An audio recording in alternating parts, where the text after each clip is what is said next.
Оксана will translate me. Ну, шановні наші учасники, не дивлячись на дуже таку непросту ситуацію в нас в Україні, дуже непросту, і я думаю, за всі часи війни вона одна з таких зараз є найкритичніших і найскладніших. Well, dear participants, regardless of the complicated situation in Ukraine, which is right now one of the most complicated during this time. І також не дивлячись на те, що ситуація в зв'язку з цілком абсурдною, можна сказати, божевільною агресією російською і в цілому світі стає щораз такою, ну, складнішою і напруженішою, але вже починають, може, обрисовуватися якісь, хоча б натяки на позитивне рішення. And despite the situation in the world, due to this absurd and bloody aggression by Russia, but it looks like the situation is going to be clearer soon. Не дивлячись на наші такі внутрішні переживання і очікування буквально кожної години і кожного дня на якісь такі, ну, для нас позитивні новини з усього світу, як зі Сходу, так і з Заходу. And despite our inner expectations and hope for good news from the world, both from the East and from the West. Я дозволю собі висловити дуже суб'єктивну думку про те, що залишається декілька мисленних платформ, які є стабільними вже більше як 100 років. But I'd like to express my personal opinion about a few mental platforms that have remained stable for the past 100 years. І, може, це звучить парадоксально, але ці стабільні платформи дають відчуття того, що ми ще так якби утримуємося в руслі історії, що вона не розпадається. And paradoxical as it may seem, these platforms give a sense that we still remain, due to them, we still remain in the field of history and have not fallen apart so far. І до таких платформ, без всякого сумніву, належить психоаналіз, який, утримує весь свій каркас, хоча він є такий і поновлюваний, і мінливий, але каркас утримується вже більше як 100 років. And one of such platforms is psychoanalysis, which has, with all the changes that it has undergone, it has stayed in place more or less for the past 100 years. Я не буду говорити, що в останні 5-7 років з'явилися нові концепції, або навіть просто нові парадигми біопсихологічні.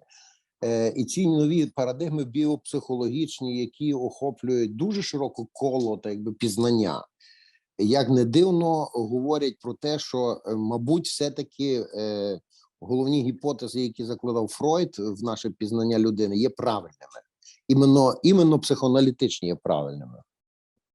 And even though for the over the past 5 to 7 years, there has been new concepts and even new biopsychological paradigms emerging. Still,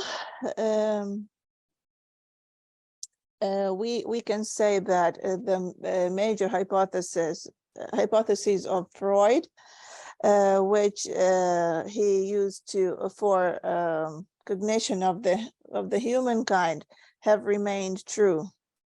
І не тільки в теоретичному, а як ми сьогодні бачимо, і в практичному сенсі, бо багато наших колег в Україні з психоаналітичною освітою активно працюють і в кризових інтервенціях, і в роботі з травмою, і в роботі з жертвами знущань і тортур. Тобто психоаналіз залишається активним і в практичному полі. And psychoanalysis remains active not just in theory, but also in practical field, because as we see our colleagues, psychoanalysts work with crisis interventions and with survivors of trauma and abuse. Це не жодна реклама і не перебільшення, це правда. І я думаю, що Олександр нам сьогодні представить ще один цікавий випадок, який ці тези підтверджує.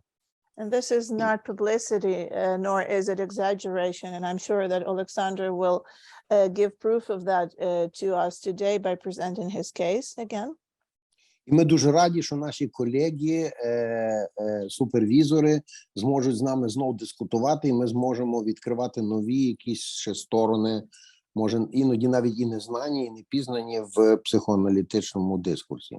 And we're really glad that our colleagues, supervisors, will have a chance to have a discussion with us today, and together we may open some new sides of psychoanalytical. І для наших work. колег українських учасників, я думаю, це буде такі 1,5 до 2 годин якогось такого каркасного думання, спокійного каркасного обдумування ситуації. And also I think that our Ukrainian colleagues will have a chance for this next 1 hour and a half or 2 hours. We'll have a chance to also to think about this situation as a whole. Я користуюсь нагодою ще раз подякувати нашим помічникам, в даному випадку нашим організаторам цієї платформи Sigmund Freud музею і Sigmund Freud Foundation у Відні і в Нью-Йорку. And I would like to thank again to our organizers from Sigmund Freud Museum in Vienna and Sigmund Freud Foundation in the US. Хочу подякувати за прекрасну ініціативу, яка була створена на платформі Sigmund Freud музею і фонду, яка вже стає потрошки традиційною. I would also like to thank them for this brilliant initiative, which is already becoming a tradition. І я надіюся, що Жан вже долучилася і буде вести далі нашу дискусію, якщо вона долучилася вже. And I hope that Jeanne is here already, and I would give the floor to her to lead this discussion on. Is Jeanne here?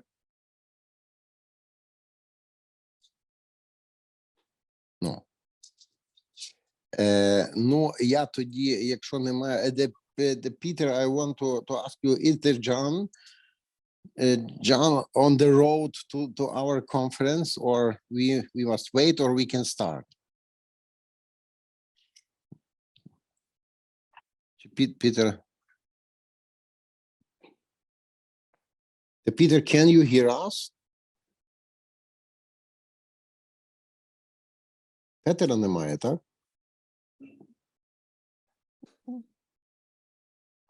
Може тоді, знаєте, давайте зробимо так. Я попрошу наших колег-супервізорів ще раз представитися, бо я боюсь, що я щось неправильно скажу.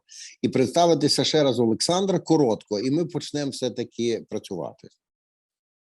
Well, then I suggest that our supervisors introduce themselves so I don't get anything mixed up while introducing them. And then we will introduce Oleksandr again briefly, and then we can proceed with our work. So, я дуже сердечно запрошую наших супервізорів коротко представитися. I'm really glad to give the floor to our supervisors now. So I am Françoise Davoine from Paris. I work since 40 years with psychotic people and traumatized people, and coming from the conditions of war. And I have been very, very impressed by our 2 previous meetings, and I look forward to this one. So there was Françoise Davoine. Я з Парижа, я вже 40 років працюю з психотичними пацієнтами, з травмованими пацієнтами, також тими, які пережили умови війни. І я дуже була вражена попередніми 2 зустрічами і зараз з нетерпінням очікую наступної. Because I think we have a lot to learn from you who are in the situation, you know. Я думаю, що ми маємо багато що навчитися від вас, які зараз є у цій ситуації. Ми хочемо подякувати Франсуазі, бо ми пам'ятаємо прекрасну дискусію на нашій першій платформі. We would like to thank Françoise because we remember our great discussion during our previous meeting, our first meeting.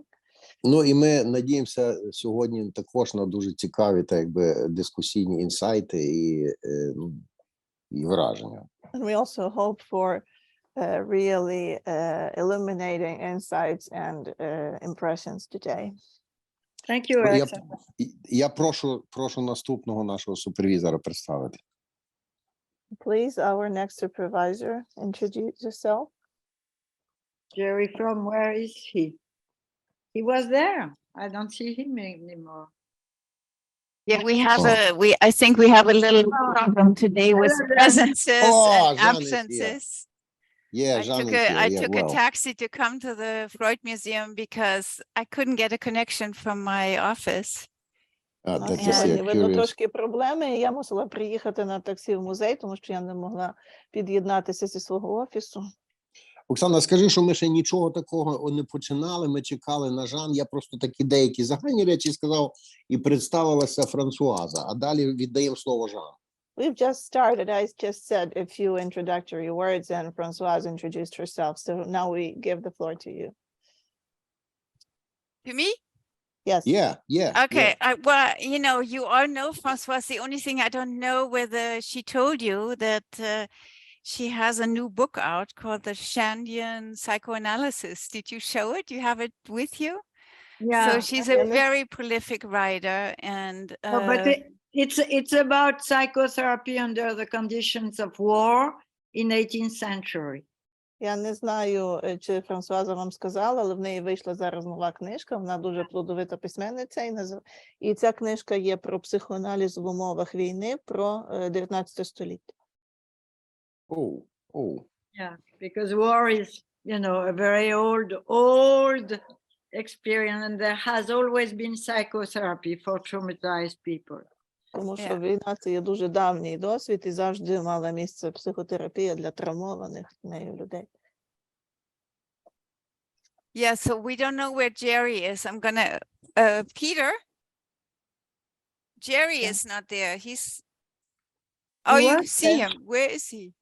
He were in contact, but he is disappeared, so to say. Yeah. Okay. Maybe we can propose to Oleksandr to present himself shortly. Yeah. And then we wait maybe. Alexander, I had prepared a few things about Oleksandr Fedorets because I thought it would be nice to sort of build a bridge from the last meeting to this meeting, since you presented this wonderful case last time. And I'm sure a lot of the people who are here today heard you last month. And so if you don't mind, if I, besides saying that you're a wonderful psychoanalyst and training analyst, I just wanted to summarize what happened last month, if that's okay with you in very few words. There's Jerry. Yes, Jerry is back. Wonderful. So Jerry, before I introduce you, якщо ви не проти, то до Олександра Федорця звертався, якщо ви не проти, щоб Жан сказала пару слів про те, що про вас і про те, що відбулося минулого разу, для того, щоб побудувати певний місток між тим, що було тут минулого разу, і тим, що буде відбуватися сьогодні. Якщо ви Але Джері є, так? Я зовсім не проти, навпаки, мені цікаво, і я сподіваюся на якийсь фідбек від своєї доповіді. I don't mind at all. On the contrary, I would be happy to hear your feedback for my presentation last time. Okay. So I wanted to say that we're all very grateful at the Freud Museum, where I really am now, and the US Freud Foundation, to have our fourth meeting and to welcome Françoise Davoine and Jerry Fromm and Oleksandr Fedorets. And I'm very pleased that you were willing to present another case. And I'm sure that some of you will remember the very touching case you presented last time about this man who was terrified to hide in a dugout, but was only willing to hide in the trenches, which in fact was a much more dangerous place to be. And I think we were all Jeanne, very please, sorry. for translation. a little Yes, bit. sorry. Yeah. Оксана, sorry Ми about дуже, that. ми дуже вдячні є і в музеї Зигмунда Фройда, і в фундації Зигмунда Фройда за те, що ми сьогодні маємо можливість провести нашу четверту зустріч. І сьогодні з Франсуазою і Джері, з Олександром Федорцем. І я дуже рада, що ви сьогодні представите нам ще один випадок. Я хочу нагадати учасникам, що минулого разу Олександр Федорець представив дуже зворушливу історію чоловіка, який боявся ховатися в бліндажі і навпаки волів залишатися в окопах, де значно більш небезпечно. And so I think we've learned a great deal from you, Dr. Fedorets, and I just want to mention a few key phrases that you used when you described your work last time.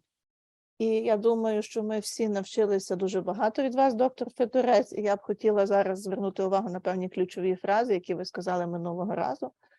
So these are my recollections. So, some of them, they all come with a point of view. So here I go. You said that survivors of massive trauma cannot endure the regular frame of the analytic setting, nor the neutral and abstinent stance of the analyst. Ну, це, звичайно, мої спогади, вони якби суб'єктивні, вже з моєю суб'єктивною точкою зору. Ви сказали, що постраждалі від масивної травми не можуть витримувати звиклий психоаналітичний сеттінг з абстиненцією і з нейтральністю. You said that they would experience this attitude, as we all learned as psychoanalysts, as contempt, and would not be able to work with a therapist under these conditions. Ви також сказали, що вони переживають таке ставлення, як зневагу, і не здатні працювати з терапевтом в таких умовах. Second, you said it's important to differentiate between psychoanalysis and crisis counseling. In the latter, we can think actually as psychoanalysts, but not insist on the same boundaries. І друга важлива річ, яку ви сказали, що ми повинні проводити відмінність між психоаналітичною терапією і кризовим консультуванням. Тобто ми навіть, якщо в другому випадку, якщо навіть ми мислимо психоаналітично, ми не маємо встановлювати тих самих психоаналітичних рамок. Thirdly, you said that a kind of dissociation is necessary between the soul of the patient and the body of the patient, and that the body has to be fortified so that the patient can go on living, and in many cases has to go back to the front. І третє, що ви сказали, що має бути певного роду дисоціація між душею і тілом пацієнта, і що тіло потрібно зміцнювати, тому що пацієнт повинен далі продовжувати жити і часто навіть повертатися назад на фронт. And that that's the fourth point, that the dissociation is a mechanism not to be analyzed, but to be supported, both for the patient and the analyst. І що четверте, що ця дисоціація – це є механізм не для аналізування, а для підтримки, як для клієнта, так і для терапевта. That the mind of the soldier has to be in what you called a normal dissociative mode, so that the fragile and dependent part can be repressed and the masculine powerful part can be encouraged so that the soldier can function again at the front. І також ви сказали, що психіка і розум солдата має бути у певному такому стані нормального дисоційованого режиму, коли більш витісняються залежні і вразливі частки, а більш підтримуються більш маскулінні і більш сильні для того, щоб солдат міг нормально функціонувати на фронті. And lastly, you said that, or I understood you to say that for the analyst, a similar dissociative stance is necessary to be able to work with these very traumatized people. That on one hand, you have to divide your mind into being very attentively attuned to the patient's emotional and physical suffering. І також останнє, що аналітик теж повинен бути у певній такій подібній дисоційованій позиції, коли він повинен бути налаштований, уважний, налаштований до морального і фізичного страждання клієнта. While at the same time not allowing yourself to be overwhelmed by the material you hear and you witness. І одночасно не давати собі бути приголомшеним усім цим матеріалом, який ви чуєте і свідком якого ви стаєте. So what I took from this is that within the chaos and utter brutality of a war like that you're living through, there seem to be only small islands where two people in one room can find from time to time a bit of humanity again, even as you said, it's just for 2 hours or 2 sessions. And that is the importance of your work.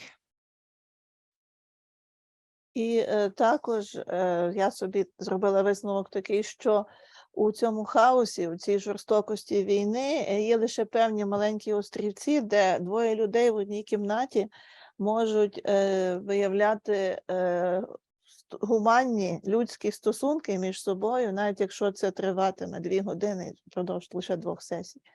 І це є в цьому важливість вашої роботи. So this is what I took from your discussion last time. Це те, що я забрала з собою з минулої дискусії. Дякую, я вражений дуже точно, і я відчув себе зрозумілим, що мене правильно зрозуміли. І ті акценти, які ви розставили, вони дуже важливі. Thank you very much. I'm impressed how accurately I have been understood and how accurately you placed all the accents in this story.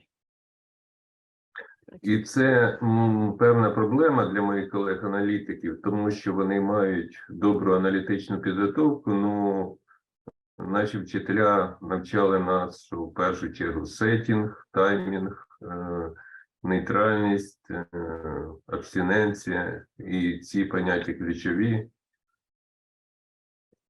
And this is the problem that many of my colleagues, analysts, are facing, because these were the first things that our analysts taught us about setting and timing and framework and neutrality and abstinence. В сьогоднішній доповіді я трохи з вами поділюсь, як я рухався до такого стилю роботи, з яким я з вами поділився, як це відбувалось в моїй свідомості, в моїй психіці. And in my today's presentation, I'm going to share with you my journey towards this style of working and how and about the changes that underwent in my mind and in my conscious. Mm-hmm. So we didn't have time to introduce Jerry Fromm. У нас не було можливості представити Джері Фрома. Jerry, I'm happy you're back again. We lost you there for a while. I just want to briefly say that we are very lucky to have Jerry Fromm with us again from the Austen Riggs Center in Massachusetts. Jerry has been a real scholar in the field of trauma therapy, and I'm not sure if there's another book in cooking, but the last one he wrote is called How Trauma Plays Itself Out in Family Organizations in Society. And it's a very moving and very wonderful book. And I know from our last encounter that Françoise and Jerry think very much along the lines. And I think you will be in very good hands again. Я рада, що Джері до нас повернувся. Ми на певний час його втратили. І Джері в нас походить з Austen Riggs центру в Массачусетс. Він є науковець, який є професіоналом у травматерапії, і його книга, остання, у якій він описав, як травма розігрується у сімейних організаціях і у суспільстві. І це дуже зворушлива і чудова книга. І в великій мірі Франсуаза і Джері мають схожі погляди. So if you Thank want you. to go ahead with the case, Dr. Fedorets, that would be wonderful. Доктор Федорець, якщо ви зараз представлятимете свій випадок, це було б чудово. Маю я нагадати, там, хто я, звідки я, чим займаюся. Should I remind the audience some facts about myself, who I am and what I do? Go ahead. Так, прошу. Дякую. Дякую. Мені надзвичайно приємно така увага до моєї роботи, і я відчуваю, що це мене надихає і далі працювати. Thank you very much. I'm really flattered by your attention to my work, and it really inspires me to continue doing it. Я не хотів би зайвого пафосу. Ну, я з міста Дніпра, да, в наше місто 5 днів тому прилетіла ракета. I come from the city of Dnipro, which suffered a missile attack 5 days ago. Перші 2 дні я був на місці зруйнованого будинку, допомагав організувати чергування колег. And for the first 2 days after the missile hit, I spent at the site of the tragedy, and I was helping organize the work of my colleagues there. На сьогодні відомо про 49 загиблих і 11 зниклих безвісти, доля яких, скоріше всього, трагічна. And presently, we know of 49 people killed and 11 people missing, who are probably also suffered a tragic end. І це та атмосфера, в якій нам доводиться працювати і робити зусилля, щоб залишатись здатними мислити. And this is the environment in which we have to work and keep our ability to think clearly.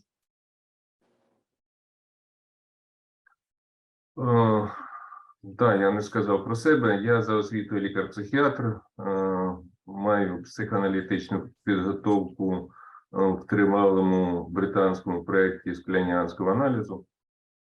And I am a psychiatrist, and I also I was trained as a psychoanalyst in a long-term British project in Kleinian analysis. Я тренінговий аналітик ЄКПП і супервізор 2 груп, одна кризова, друга аналітична. And I'm also a training analyst of ECPP and a supervisor of 2 groups. One of them is on crisis intervention and another one on psychoanalysis. У нас в місті є волонтерська організація, яка займається допомогою постраждалим, і той напрямок, який я координую, це допомога військовим, які зазнали поранень. And we have a volunteer organization in our city which provides psychological help, and I participate in it, helping the military who suffered from injuries on the battlefield. Мій перший досвід кризової роботи, я можу розпочати доповідь, так? And I can go on with my presentation, right? Please, yes, we would love to Прошу, hear your other case. Так, ми з задоволенням послухаємо ще один ваш випадок. Перший досвід кризової роботи я отримав під час подій на Майдані. And I've had my first experience in crisis intervention during the Maidan in 2013-14. Це була така дуже травматична подія для нашого суспільства. It was a really traumatic event for our society. На екранах багатьох каналів показали жорстоке побиття студентів. And we've seen it broadcast widely on TV, the beating of the students. І багато хто з колег поїхав туди, тому що вважали, що наша допомога там буде потрібна. And many of our colleagues left right away to go to Kyiv because we believed that our help would be necessary there. І це відбувалось так, колеги організувались, були облаштовані місця затишні, де було написано психолог, куди могли звернутися постраждалі, там сиділи наші колеги, очікували, що прийдуть постраждалих, але ніхто не приходив. And so everything was very well organized, and there were comfortable places where with signs that said psychologist, and all our colleagues were there expecting people to come, but nobody came. Я добре пам'ятаю, як я переконував колег, що потрібно самим іти до них. And I clearly remember myself persuading my colleagues that we have to be proactive and go and meet people. Іти до багаття, де вони грілися. Ще раз, будь ласка. Іти до багаття, де вони сиділи, грілися. To Іти go в to the палатки, де fires, вони перебували. to go to the fires where people were trying to get warm and go to their tents. І тоді саме завдяки такій активній позиції, готовності працювати в полі, буквально, почалась кризова робота. And so only then, due to this proactive stance and our willingness to work in the field, this was how our real work started back then. Але це був такий несистемний, обмежений досвід. І коли розпочалось військове вторгнення десь в березні, квітні 2014 року, ми в нашому місті організували кризову службу, яка претендувала, що ми щось вміємо. Переважно там були люди, які отримали досвід на Майдані. And but it was a rather non-systematic and limited experience that we got there. But after the Russian invasion started in March and April of 2014, we in our city we organized a crisis psychological service, thinking that we knew certain things already. And there were mostly those people who participated in crisis counseling at Maidan. Нас запрошували в військові частини, військове керівництво, тому що вони, здавалось, знаходяться в розгубленому стані і не розуміли, як їм впоратись з тої ситуації загрози, тому що українська армія, здавалось, перебувала в такому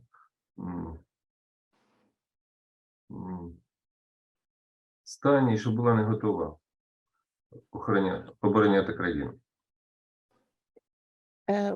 We were invited to military bases by the higher military because they were all confused and they didn't know how to handle the threat that was coming, because Ukrainian army turned out to be unprepared to protect the country. Техніка була несправна і не працювала. The military vehicles were not working properly, were out of order. А військові, переважно там рядового складу, та навіть офіцери були родом з тих міст, і вони не були готові прийняти участь в військових діях через те, що весь час була така ідея, що це братній народ, через певний конфлікт лояльності. Багато хто з офіцерів мав друзів в радянській армії, і це було надзвичайно складно. And it was really difficult because the military, both the soldiers and officers, were not prepared to fight because many of them came from the occupied places, and because of this narrative about brotherly nations, and because they had friends and acquaintances with whom they served in the former Soviet army, there was this conflict of loyalty going on. Не радянські, а російські армії. Вони навчалися в радянських вузах разом. And they had acquaintances in Russian army, and they went to the same military institutes and universities with them during the Soviet times. Ретроспективно, згадуючи той досвід, я можу сказати, що ми також були не готові до ролі військових психологів. And when I look back at that experience, I can say for sure that we were not ready to play the part of military psychologists. В певній мірі ми могли опиратись на той досвід, який ми принесли з Майдану. All we could rely on was the experience we brought with us from Maidan times. І покрихта збирати інформацію про кризове консультування, тому що в нас в країні не було ні спеціалістів, ні літератури. And we just tried to pick up what we could by bits, the information about crisis and military counseling, because back then we didn't have any professionals in that field, nor did we have any literature. Додаткова складність полягала в тому, що доводилось працювати одночасно в кількох темах. And it was even more complicated because we had to work with a few topics at the same time. Навчання молодих колег, координація роботи. We had to coordinate our work and at the same time teach our younger colleagues. Підтримка сімей загиблих. And also support the families of the killed soldiers. Консультувати військових і поранених в госпіталях. And provide counseling to the service members and to the ones injured who were in hospitals. Це були спонтанні групи або індивідуальні зустрічі. And we worked in spontaneous groups or individually. Які відбувалися в не дуже звичних обставинах, на вулиці, на лавці, в палаті в госпіталі, в квартирах і будь-де, де вдавалося усамітнитись. And they actually happened in really non-conventional circumstances, like in the street, on a bench, or at apartments, or in hospital wards, wherever we could get some privacy. Нам на ходу доводилось змінювати стиль своєї роботи, щоб пристосувати його до вимог реальності. And we had to change our style of working as we went in order to adjust it to the demands of reality. І по можливості зберігати звичні професійні стандарти. And while trying our best to adhere to our usual professional standards.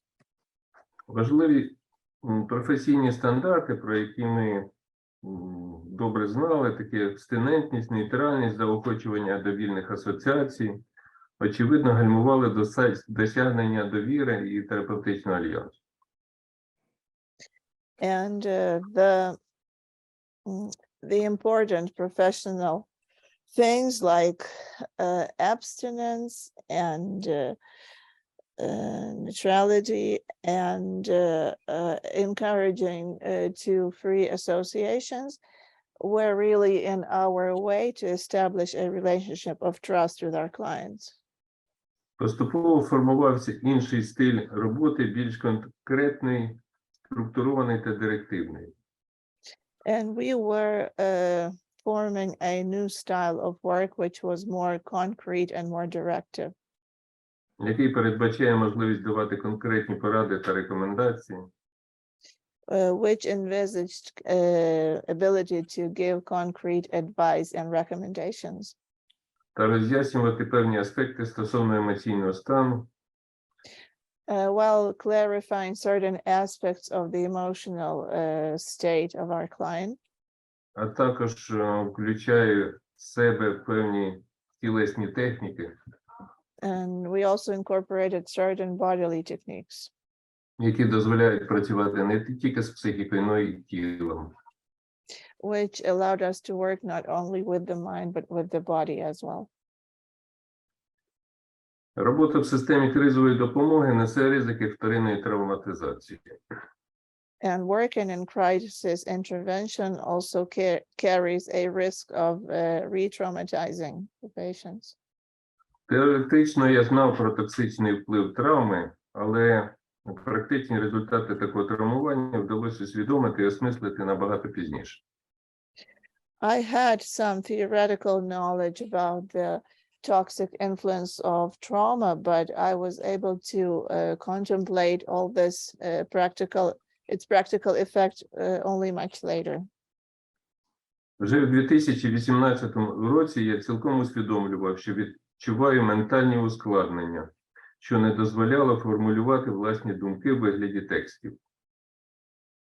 And in 2018, I became aware that I suffer from certain mental complications, preventing me from formulating my thoughts in writing.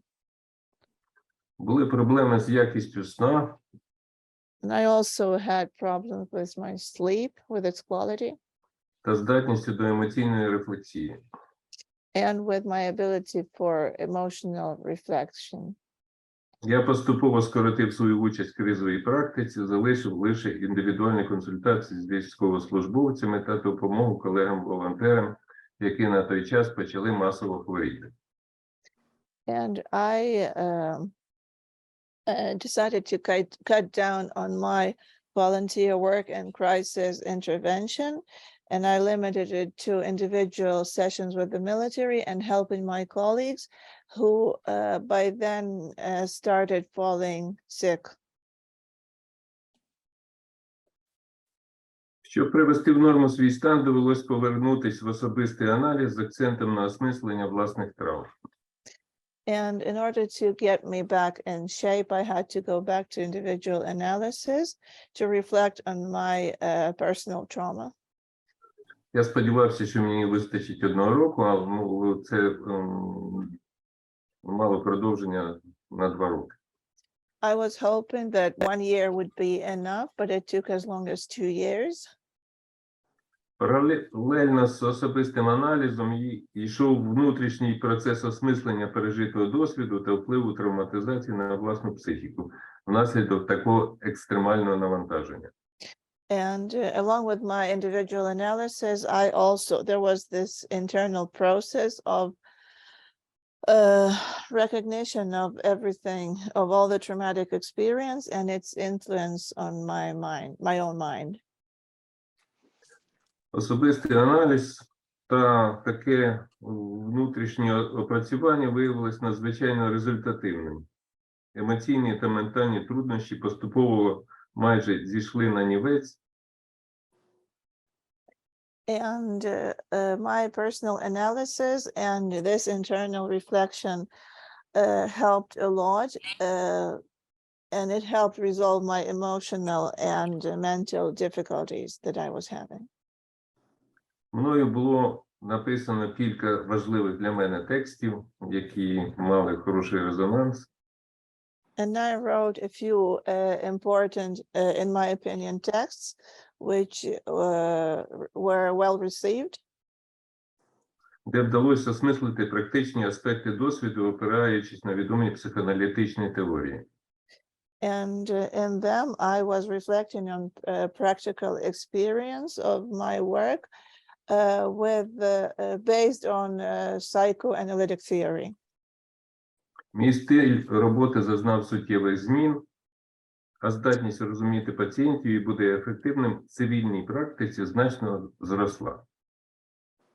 And my style of working changed, and my ability to understand people in civil life grew substantially. Величезна кількість психоаналітичної літератури, яку я перевернув за цей час по темі травми, викликала враження строкатої ковдри з латок, де окремі ідеї різних теоретиків погано поєднувалися одна з одною. And I had gone through a huge amount of psychoanalytic literature by different on trauma by different authors, and what I got looked like a blanket from pieces which were all patched together like patchwork, because it was really it seemed really unconnected. Мої пошуки базової аналітичної концепції, на яку можна було спиратись, щоб цей матеріал різноманітний укласти в своїй голові, привели мене до повторного відкриття значення ідей Вілфреда Біона про контейнування. And while I was looking for a basic analytic concept which would fit all my experience, I returned to the idea of Wilfred Bion of containment. Саме ідеї Біона в інтерпретації Рональда Брітона в його циклу робіт про збій материнського контейнування. And to be more precise, the Bion's work in works of Ronald Britton, when he talked about the the failing of maternal containment. I don't know if I get this right. Рональд Брітон, власне, так пояснює свою ідею, що теорія контейнування Біона – це, по суті, є теорія психічної травми, а також теорія розвитку. Ronald Britton explains that Bion's theory of a container is actually a theory of trauma and of development. А в разі невдачі материнського контейнування грубі неінтегровані афекти або бета-елементи за Біоном, власне, стають причиною травми. Можна ще раз, будь ласка? Грубі, які там не Грубі інтегровані? і неінтегровані афекти, власне, стають причиною травми. And when the motherly containing function fails, the rough unintegrated affects become the reason for trauma. Якщо спрощено пояснити ідею Брітона, то можна сказати, що травмою є не сама травматична подія, яка сталася. If we were to keep it simple, according to Ronald Britton, the main reason for trauma is not the trauma itself, not the event itself. А саме нездатність її осмислити, опрацювати в власній голові або контейнувати в термінах Біона. But the inability to reflect on it and work it out or contain it in Bion's terms. Dr. Federitz, may I interrupt you, because we only have an hour left, and I was wondering if you have a case, because to talk about, because we do have two very good patchworkers here who can sort of put maybe the strings together. And I would Я перепрошую, я вас мушу перебити і хочу спитати, у нас залишається лише година, чи у вас є випадок такий, який конкретний, щоб представити, для того, щоб тому що у нас є дуже хороші супервізори, які би нам могли дати дуже гарний погляд. Я переходжу до випадку прямо зараз. I will now go on to with my case. I'm sorry. Я просто закінчую ідею, що неможливість осмислити утворює таку дисоційований досвід психіки, який, власне, є цими острівками травми. I was just going to conclude my point that the inability to reflect on the trauma leads to this dissociative experience in the mind with these islands of trauma. Саме допомога військовим, які зазнали фізичних поранень, дає можливість зустрітись з психічною травмою в той час, коли вирішується питання, чи матиме наслідки така травматизація у вигляді психічних розладів, або людина впорається успішно з таким досвідом. And my assistance to the military, to the injured military, gives an opportunity to encounter their mental trauma and see if it can be, if it is going to have further impact on the person's life, or if the person is able to integrate it and move on. Я переходжу до випадку. Okay, now I'm moving on to my case. Цього хлопця звали Андрій, йому 32 роки. The man's name was Andriy, he was 32. Я звернув на нього увагу, коли зайшов до їхньої палати та назвався лікарем-психологом, він відразу підвівся і сів у ліжку, з зацікавленням почав мене слухати. And he first caught my attention when I entered their ward and introduced myself as a physician and psychologist. He immediately sat up in his bed and started listening to me attentively. And То була велика кімната, де перебувало близько 10 пацієнтів. it was a big room with about 10 patients in there. Я пояснив, хто я, і про мету свого візиту. Така звичайна традиційна презентація. And I explained to them traditionally who I was and why I came. Коли я закінчив, то запитав, чи, можливо, у когось з'явились запитання до мене. And when I finished, I asked if anybody had any questions. Андрій To ask сказав, me. що в нього є до мене розмова. And Andriy said he wanted to talk to me. Його мова була з ознаками значної заїкуватості, And he симптоми, які was, несподівано досить часто зустрічаються в військових з гострою стресовою реакцією. and he was stuttering noticeably, and this is a symptom that is really prevalent in the military with acute trauma. Це феномен, який ще потребує вивчення. Я ніколи в житті не бачив дорослих чоловіків, які випадково в них з'являється заїкування. And this is a phenomenon that needs further investigation, because I had never seen so many grown males before who developed stuttering, Це трапляється досить часто. and now it happens really frequently. Я сів поряд з ним на ліжко та запропонував розповісти, що його турбує. I sat next to him on his bed and suggested that he tell me what was bothering him. Андрій сказав, що через 3 дні після останнього бою в нього несподівано з'явилася заїкуватість, якої раніше ніколи не було. And Andriy told me that 3 days after the last battle he participated in, he suddenly developed a stutter he had never had before. Та ще він ніяк не може подолати свій страх. And he also said that he could not overcome his fear. Я попросив його розповісти про обставини того, що сталося. And I asked him to tell about the circumstances of what happened. Андрій розповів, що на війні він знаходиться з травня місяця, вважався сміливим та впевненим.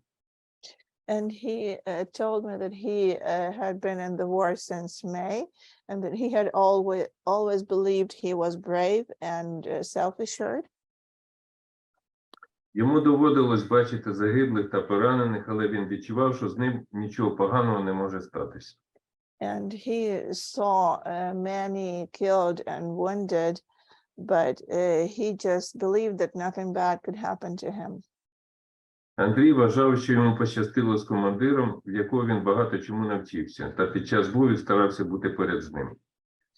He thought that he was really lucky to have the commander that he had, and during the battle he tried to keep close to him.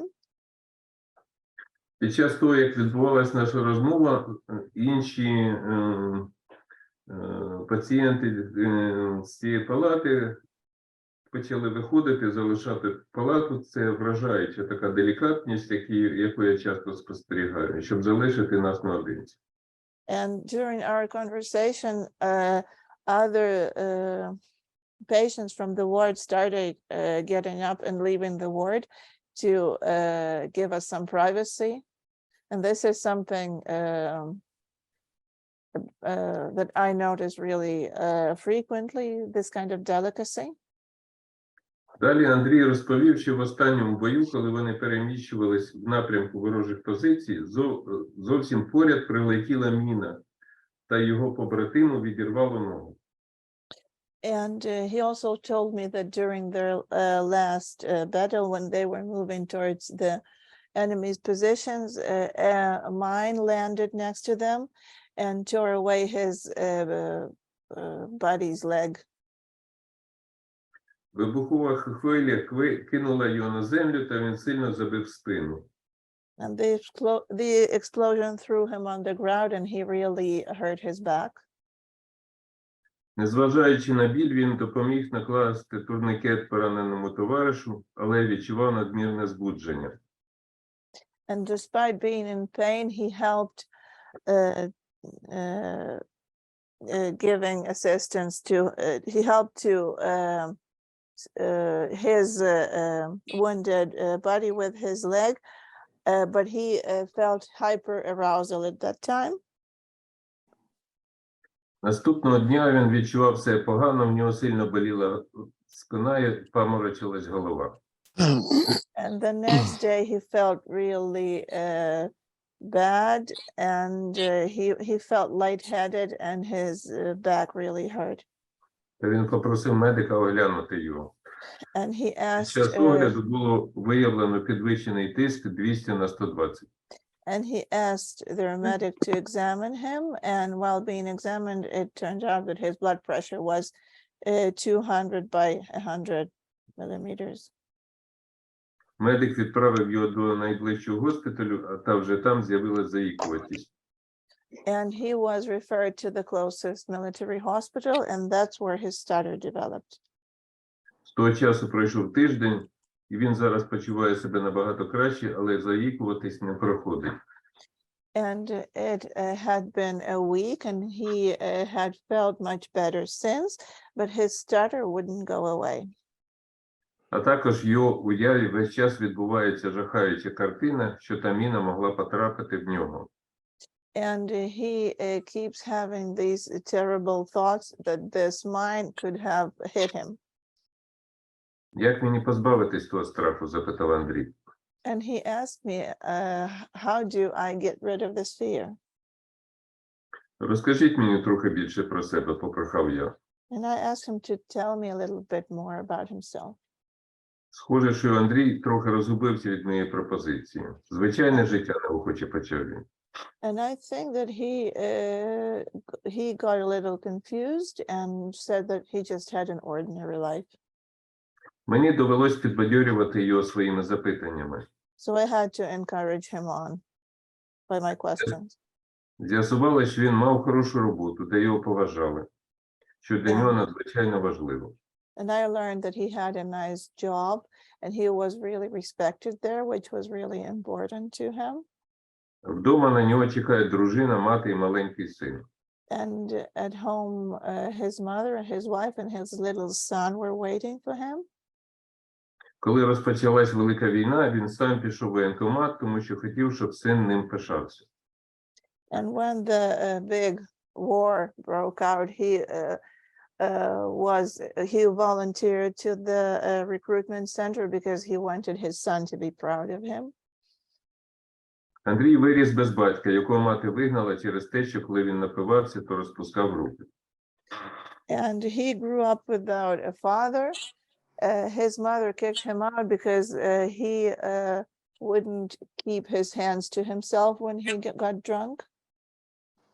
Я подякував йому за цю розповідь і сказав, що досить відверто.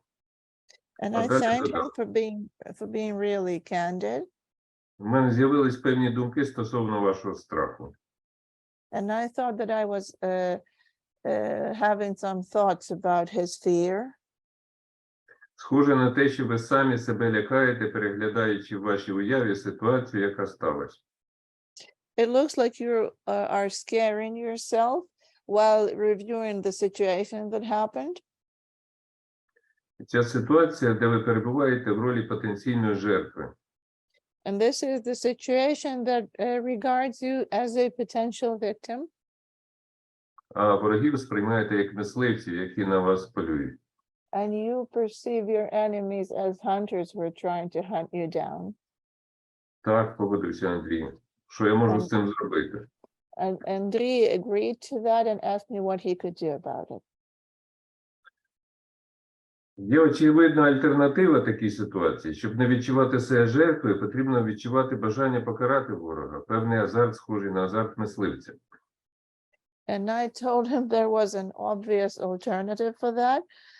Not to be afraid of the enemy, you have to have the wish to punish your enemy and have this hunter's drive, so to speak.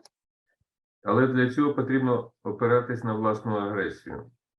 But in order to do that, you have to rely on your own aggression.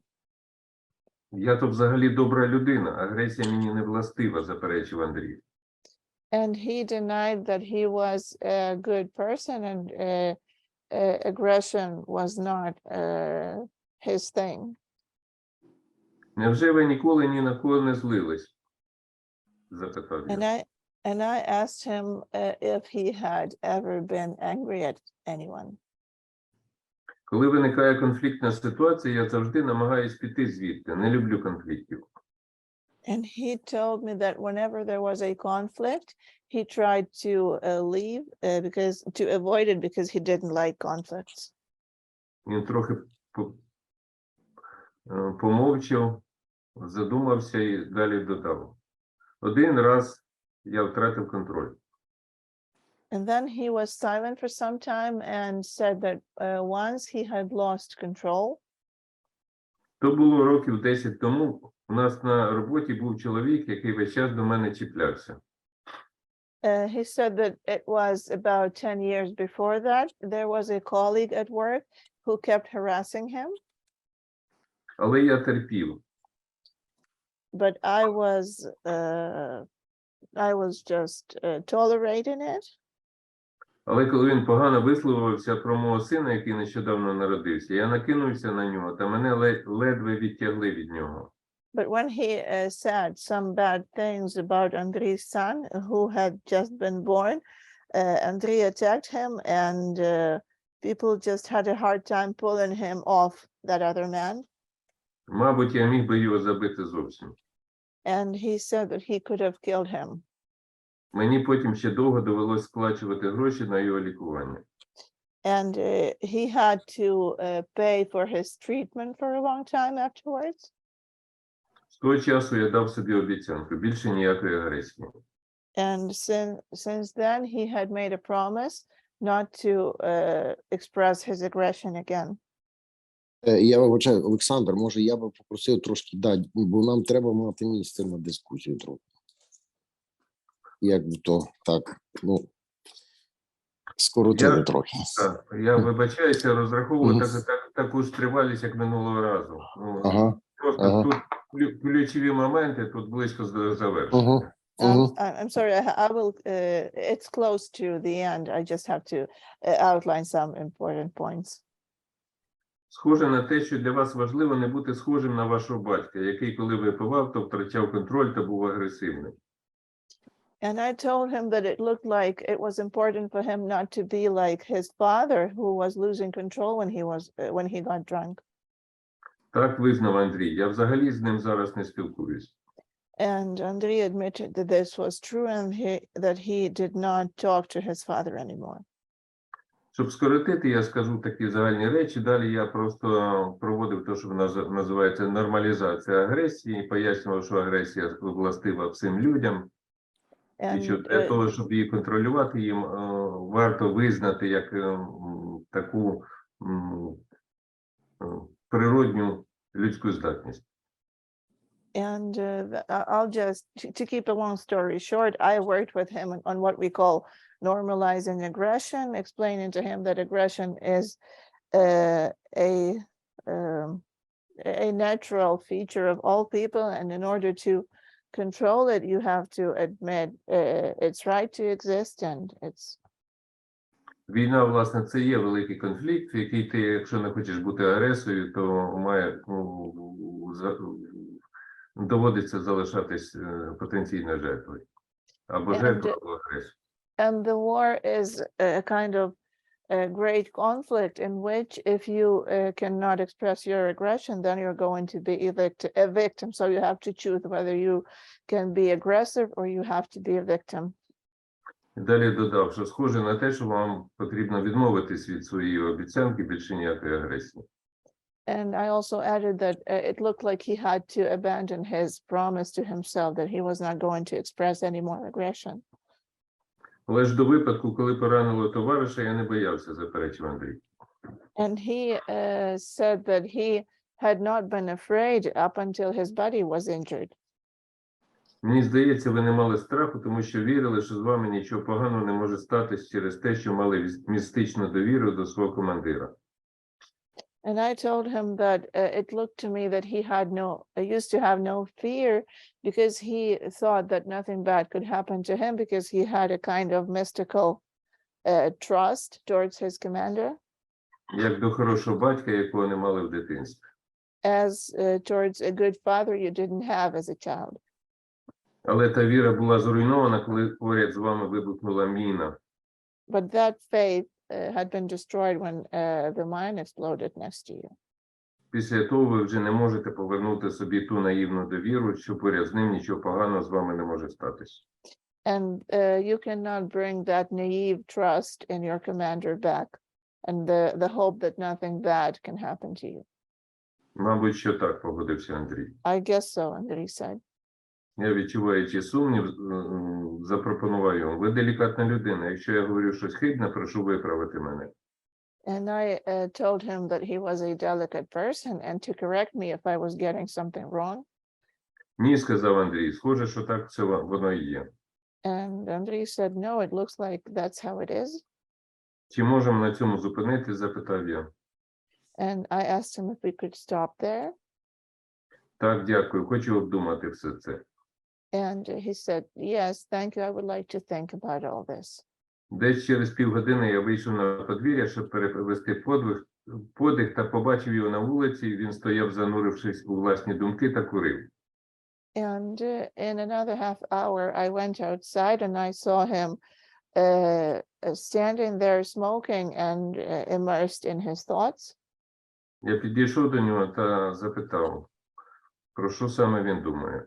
I came up to him and asked him what he was thinking about.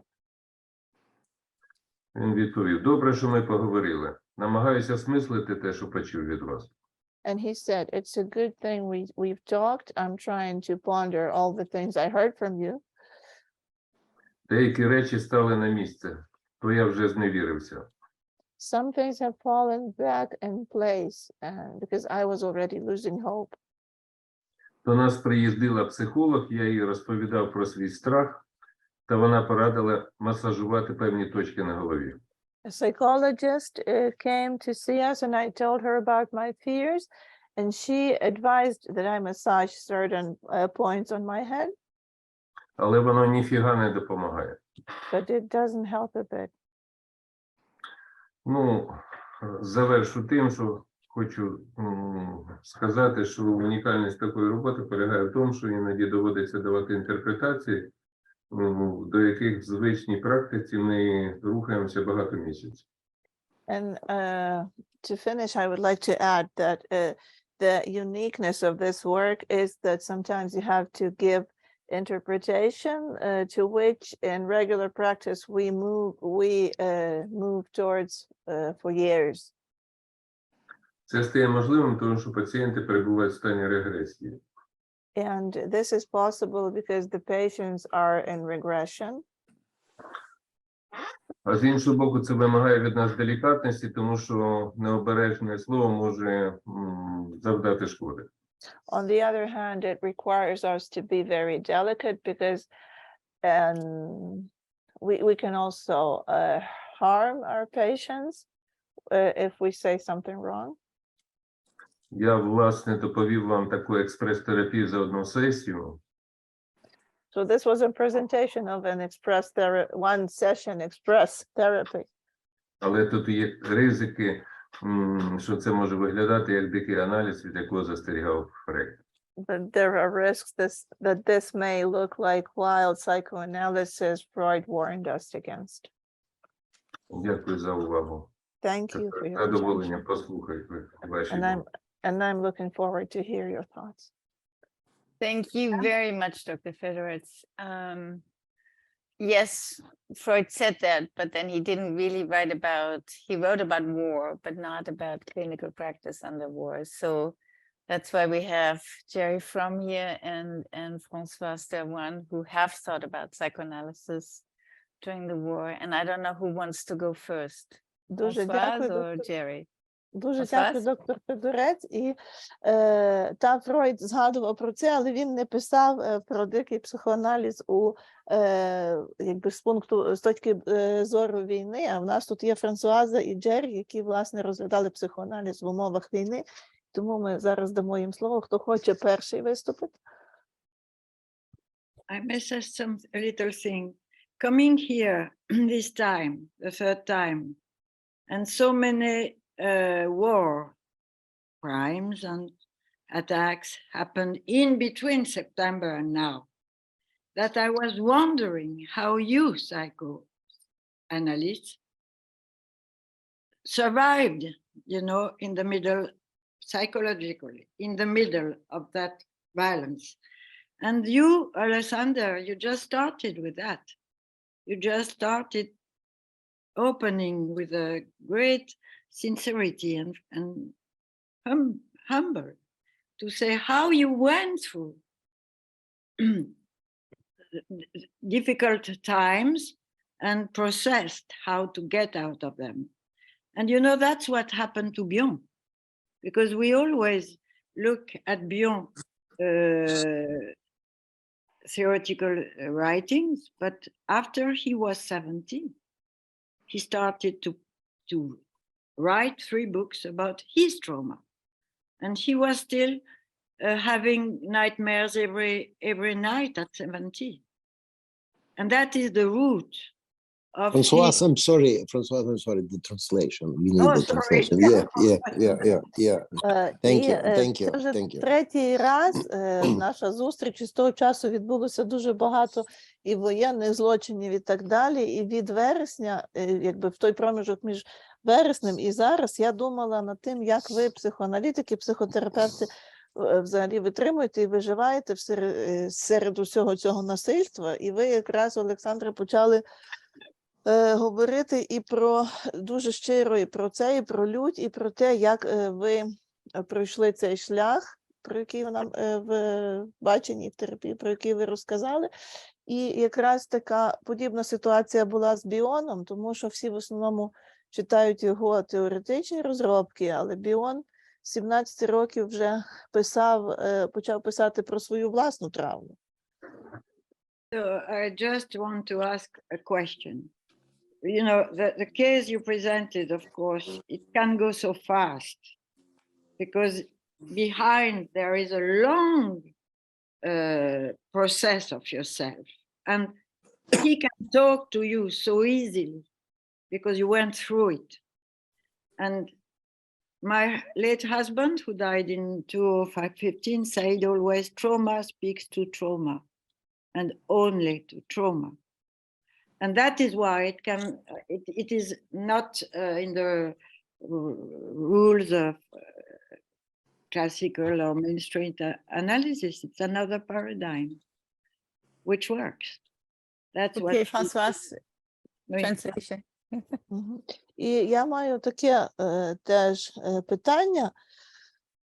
Коли ви розповідали про випадок, як робота проходить швидко, але вона проходить швидко завдяки тому, що ви самі пройшли дуже довгий процес і дуже довгий шлях. І ви, тому що ви пройшли через усе це подібне. І мій чоловік, який помер у 2015 році, казав завжди, що травма промовляє до травми. І це не є в звичній нашій парадигмі психоаналітичній, але в таких випадках це є зовсім інша парадигма, і вона працює. And so you are like a body. That is my question. You know, his body had his legs severed by the mind, and he took care of him. And so this insistence on aggression is very, very important, as you manifested, you demonstrated. So he could allow him.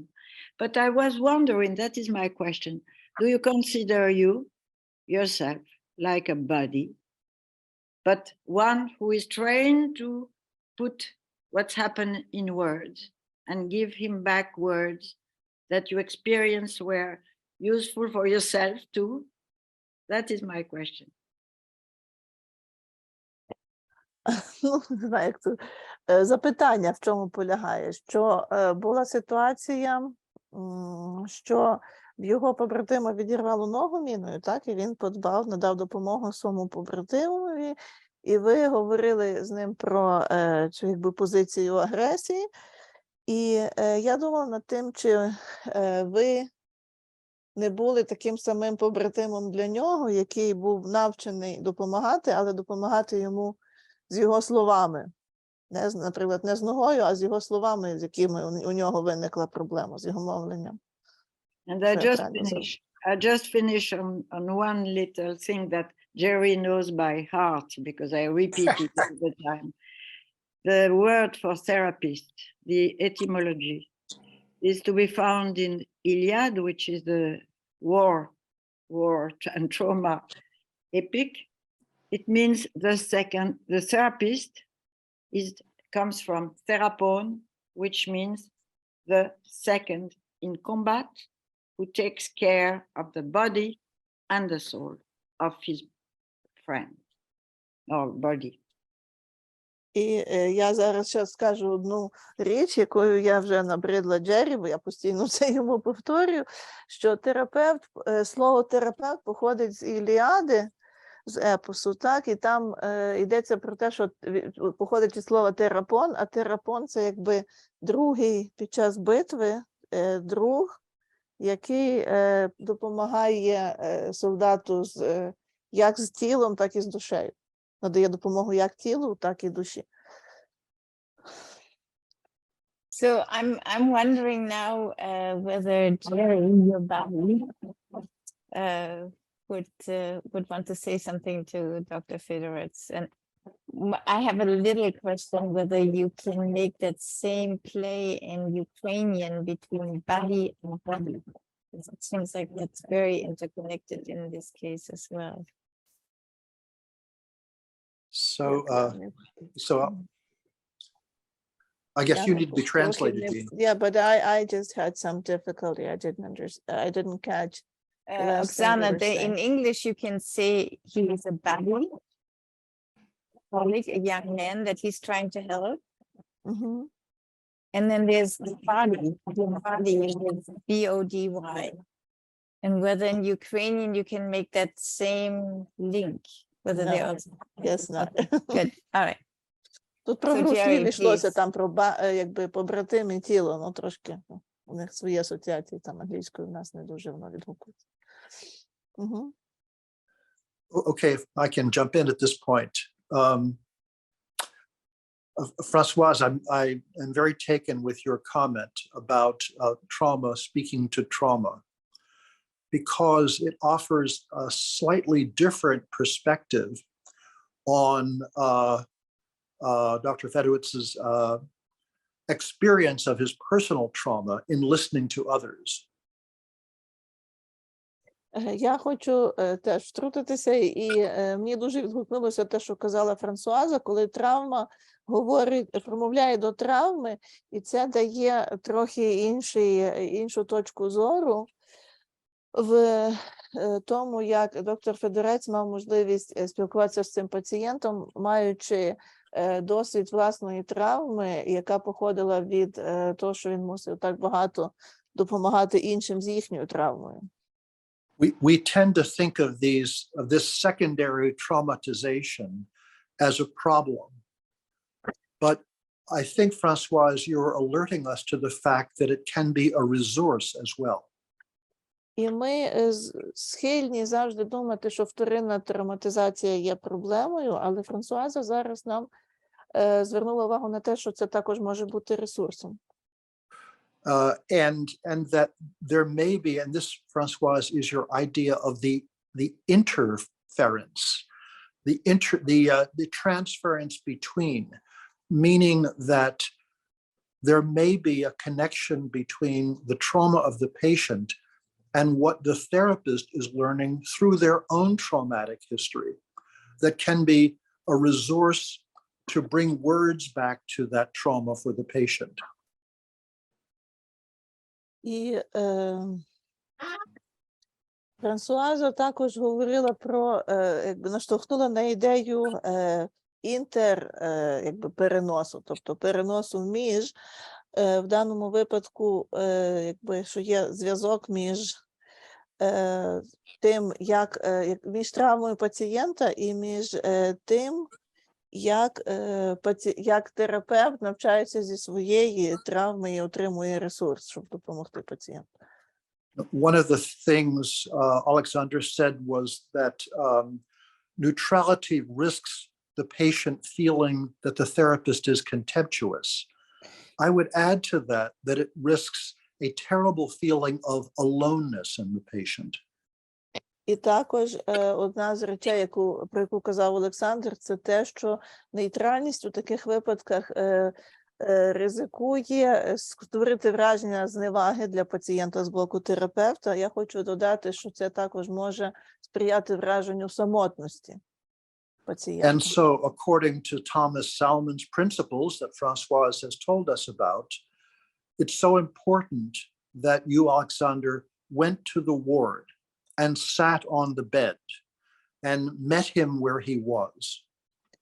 І також, коли Франсуаза також згадувала про принцип Томаса Салмана щодо даного випадку, і я вважаю, що дуже важливо було те, що ви прийшли до нього в палату і сіли в нього на ліжку і зустрілися з ним там, де він перебував. Now, I want to make a point that's related to the issue of Bion's theory. From a Winnicottian angle, you could say that trauma is the complete collapse of transitional space.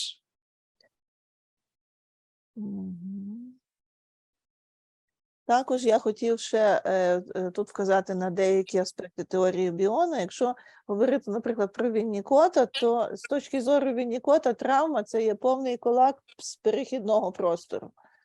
And the space in which people can process inner reality and outer reality. Того простору, у якому люди можуть опрацьовувати в реальність і з реальності. And so it's for this reason that many trauma therapists work in a way that I would consider in displacement. І багато травматерапевтів працюють у такий спосіб, який я б назвав у зміщенні. One great example is the work of Jonathan Shea, who in his book Achilles in Vietnam describes the way that he treated traumatized soldiers by reading the Iliad to them. І також хорошим прикладом є робота Джонатана Шея. Він написав книгу, яка називається «Ахіл у В'єтнамі», і він там описував, як він проводив терапію з пацієнтами, читаючи їм Іліаду. Now, just to say a quick word about the case, it seems to me that with many traumatized soldiers, there is a dimension of their trouble that has to do with the relationship with the father. And it's a dimension having to do with pride. that is wanting a father figure to be proud of them, wanting their son to be proud of them. І також я хочу звернути увагу, як у цьому випадку, в багатьох історіях травмованих солдатів, власне, присутній цей вимір стосунків із батьком, і бажання, щоб батько ними гордився, і також бажання, щоб ними гордився також їхній власний син, як батько. But there's also a dimension of the whole picture that has to do with the relationship with mother as well, and the axis of goodness, the way in which for one's mother one is trying to be good. І також тут є вимір, один з вимірів в загальній картині, це є стосунки з матір'ю і також доступність доброти, хорошості в стосунках з матір'ю, коли ти намагаєшся бути хорошим для мами. And so it's sometimes very hard for the person to integrate aggression with the idea that they're supposed to be good. І також дуже важко для людини інтегрувати ідею агресії і думку про те, що вони повинні бути хорошими, так як мама вчила. Now, I guess the last thing I would like to say is I think that this kind of crisis work is psychoanalysis. Останнє, що я хочу додати, що, на мою думку, така кризова робота – це психоаналіз. And I think those of you who are doing it are teaching us something about psychoanalysis. І я думаю, що ви, які проводите її, навчаєте нас дечому щодо психоаналізу. One of the things that I would add to the picture is also a concept from Bion, but from his group work. І ще хочу додати сюди поняття Біона, але те, яке стосується його групової роботи. From one angle, you are treating a person, but from another angle, you are treating a person in role, and that role is that of soldier. Під одним кутом ви лікуєте, проводите терапію людини, а під іншим кутом проводите терапію людини у певній ролі, і в даному випадку це роль солдата. And because the person is in role, the role of soldier, they are doing something on behalf of society, including on behalf of the therapist. І оскільки людина є у ролі солдата, вона робить щось від імені суспільства і навіть в даному випадку від імені терапевта.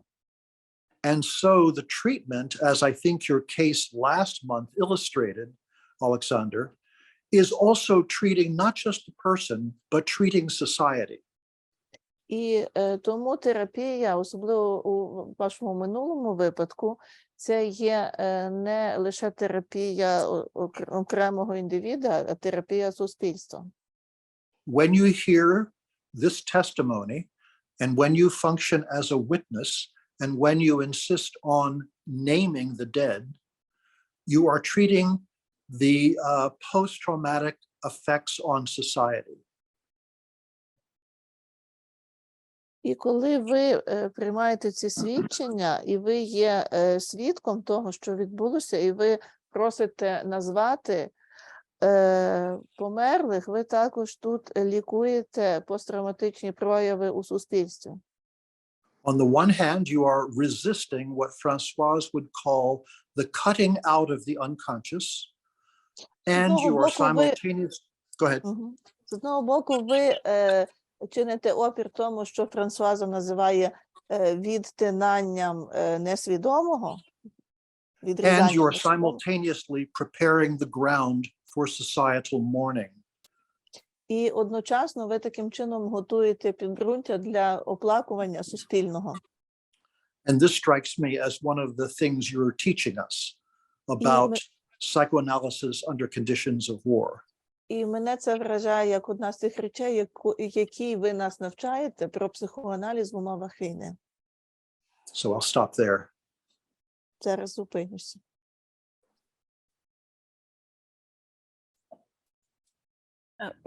Before maybe, Françoise, do you want to respond to Jerry?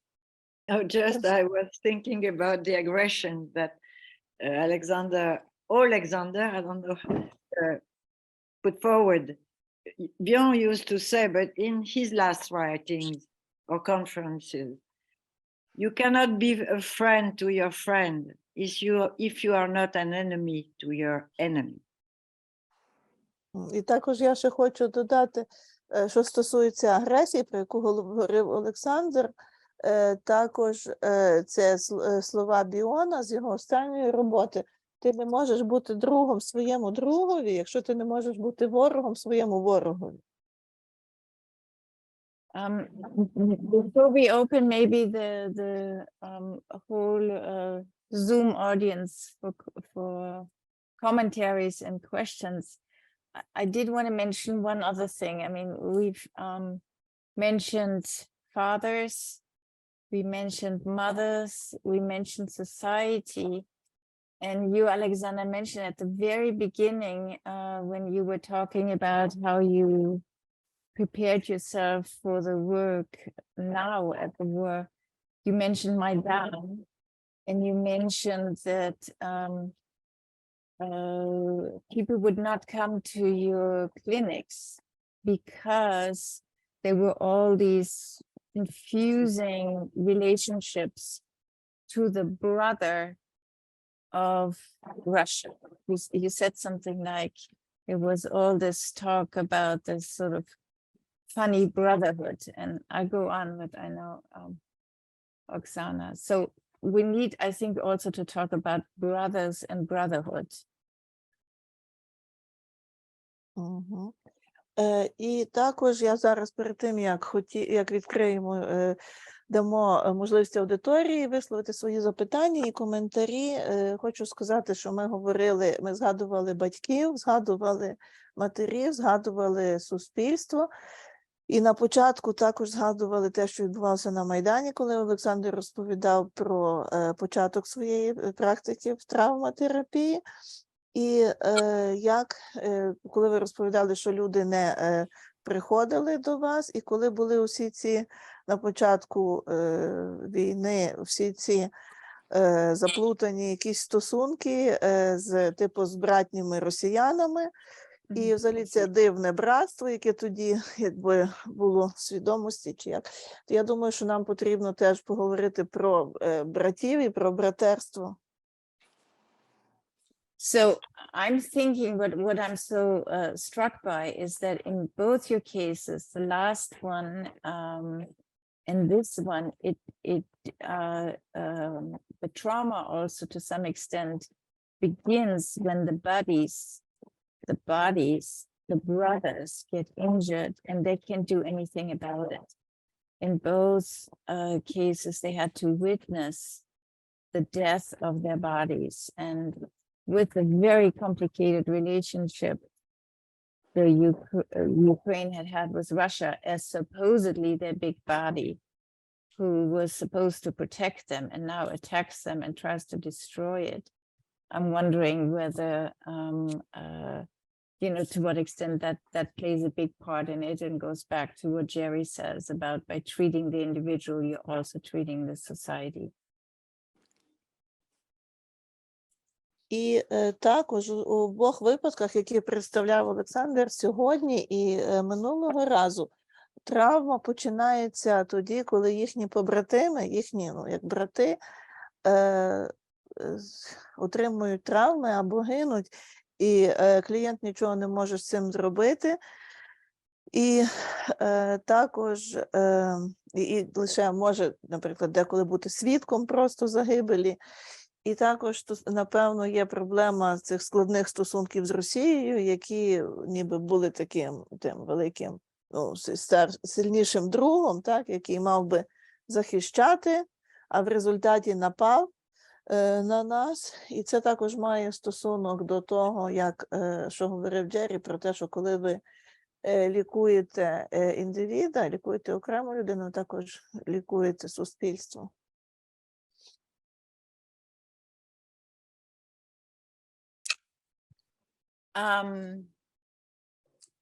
you may, Alexander, you may want to say something about all that you've heard, or we can continue with the first question from Natalia. Naliako. What would you prefer? We don't want to overwhelm you here too. Олександр, ви, може, хочете щось сказати, ми якби не хочемо вас дуже приголомшити сильно. Чи ви хочете якось відреагувати, дати зворотній зв'язок, чи ми можемо перейти до запитань, які є в чаті? Тут перше запитання від Наталії. Мені просто приємно, що моя доповідь викликала таку жваву дискусію, що це цікаво, що це має такий резонанс і інтелектуальний, і емоційний. Мені здається, що є певні аспекти, які потребують такої більш детальної дискусії, більш тонкі аспекти. Ну, просто я не впевнений, що в такому форматі це доречно. Мені здається, дуже важливі думки, наскільки це впливає на суспільство. Я можу сказати, що саме завдяки роботі кризових психологів, робота психолога і психотерапевта стала надзвичайно важливою і популярною в нашому суспільстві. Я не забагато. Yeah, нормально. Yeah, I'm really pleased that my presentation brought about such lively discussion and interest, and aroused so much intellectual and emotional response. Of course, there are certain finer aspects in it that might need more detailed discussion, but this is not probably an appropriate place and timing to do it. And I was also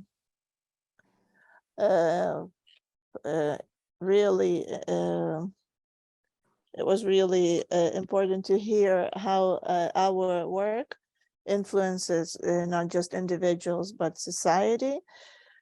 And I can also say that because of all the work we have been doing, psychological interventions and counseling are becoming increasingly popular with Ukrainian society.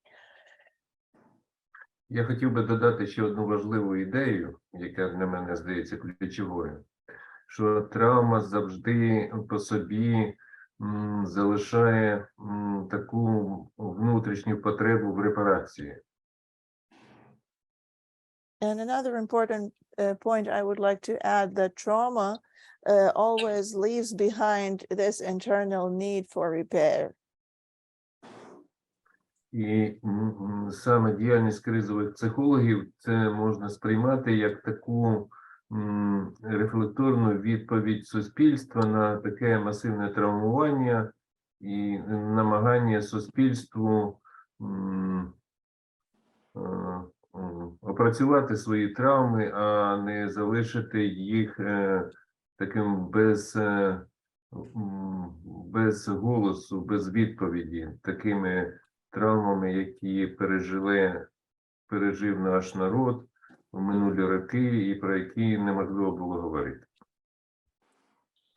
And I also think that the activity of crisis psychologists is a kind of a reflective response from the society at this for this massive traumatization, and because it's our society actually trying to reflect on the trauma and work on it, and not leave it voiceless, as it has happened multiple times before with the trauma of Ukrainian people, which could not be spoken about.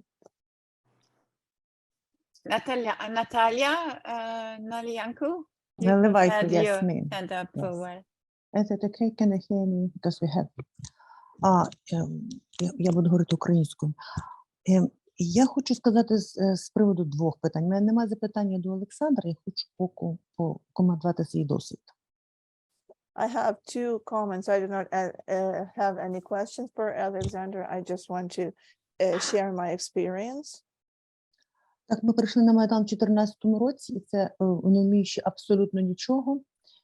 І, власне, в грудні 13-14 році, не вміючи абсолютно нічого, маючи тільки психоаналітичне навчання, і ми навчалися травами через, власне, інтуїтивні якісь емпатичні речі. Робили те, що ми думали правильно. Там ми йшли до людей, або ми чекали їх там в будинку профспілок, чи де в Києві, і це був інтуїтивний потяг, але він працював, тому що тоді треба було людям, власне, тільки те, що ми були. І ми були 24 години на добу у різних будівлях Києва, і на вулицях, і на матрасах, і пам'ятаю ці консультації, коли ми їх не давали, ми не знали, що говорити, ми просто говорили про життя з ними, ми їх слухали. І це був наш перший досвід Наталка, як переклад. психолога. Я так розуміюся. I just like to say that during Maidan in 2013 and 2014, we just came there not having no skills in trauma therapy, and we were just psychotherapists and psychoanalysts, and we were learning how to handle trauma through our own intuition and empathic understanding. And we just did things that we believed to be right. And we worked there 24/7 with the people in the streets, on the mattresses. We just talked to them about their lives. І з того моменту я називаю те, що почалося для нас, для психоспільноти, так зване shared reality, коли ми були і учасниками, і свідками, і жертвами. Ми почали тоді ось таким чином працювати якось би з собою. And since that time, we ended up in this shared reality because we all were participants and witnesses and victims or survivors of everything that was happening. And we tried working with using just ourselves. Я думаю, що тоді ми почали розвивати якусь особливу терапію. Це була не просто кризова терапія. Я не можу сказати, що ми маємо кризова терапія, що зробили. Це був якийсь симбіоз всіх терапій, включаючи обов'язково психоаналітичні знання, які, може, не були використані сповна, але вони були підґрунтям, яким нам дуже допомагало працювати. And we sort of put together a special kind of therapy. It was not exactly a trauma therapy. It was a blend of all kinds of therapy, which was also based on our psychoanalytic knowledge, which we were not putting to use to full extent, but which served as the basis for everything we did. І тоді ми запросили дуже багато іноземних спеціалістів, які нас навчали працювати. And we started inviting many professionals from abroad who taught us how to work with trauma. Я вважаю, що тоді почалось наше враження, нас, терапевтів, аналітиків, уже тоді травмою. And I think Наше враження. this is when we as therapists became traumatized. І я так само, як Олександр, відчула цю необхідність кудись піти в якийсь аналіз, тому що це не можна було витримувати самостійно. І це не мусив бути український аналітик, тому що я не знала, як він буде мене слухати, тому що ми розкололися не вони і ми. And as Oleksandr, I also felt the need to go somewhere to take all this to some kind of analysis. Because I just couldn't handle it, and it didn't have to be a Ukrainian psychotherapist or analyst, because we didn't know how they could handle it. It was just like we were split into us and them. І тоді я звернулася до італійського аналітика Сержа Бенвенуто. Наталка, у нас 5 хвилин. Окей, добре, добре. І це я скажу. Thank you, Oleksandr. Sorry to interrupt you. Окей, добре. Я хочу сказати просто основний пункт. Я закрию зараз. Я скажу, що я не буду говорити далі, скажу, що нам треба розуміти, що ми працюємо, особисто я, як свідок, як учасник, як жертва, як лікар, як аналітик, як терапевт. З якого місця ми працюємо своїм пацієнтом. Ми завжди розщеплені. І це дуже-дуже велика трудність в нашій реальності, яку я називаю shared reality. І от, я не буду продовжувати, от в цьому місці зупинюсь. Хто я? Well, so Як I'll мені just з цим have to працювати? say that we have to understand that we constantly work. We are in this splitting where we are all of those things. We are therapists, we are witnesses, we are survivors, we are participants, doctors, analysts, therapists, and it's really complicated to work in this splitted position. З якого місця ми працюємо? Це важливо сказати, все я закрила. And it's important to understand from where we bring ourselves. Okay, I'm finished. Добре, дякую. We have two more hands up. Thank you so much, Natalia. But we have two more hands up from Vera Lausanne and then Oleksandr Filts. Дякую, Наталя. У нас є ще 2 руки підняті. Віра Лозан і Олександр Фільц. And Margarita, yeah. І We have to Маргарита. go a little bit over time if we give time to everybody. So, Yeah. Vera. Я next. постараюсь очень кратко.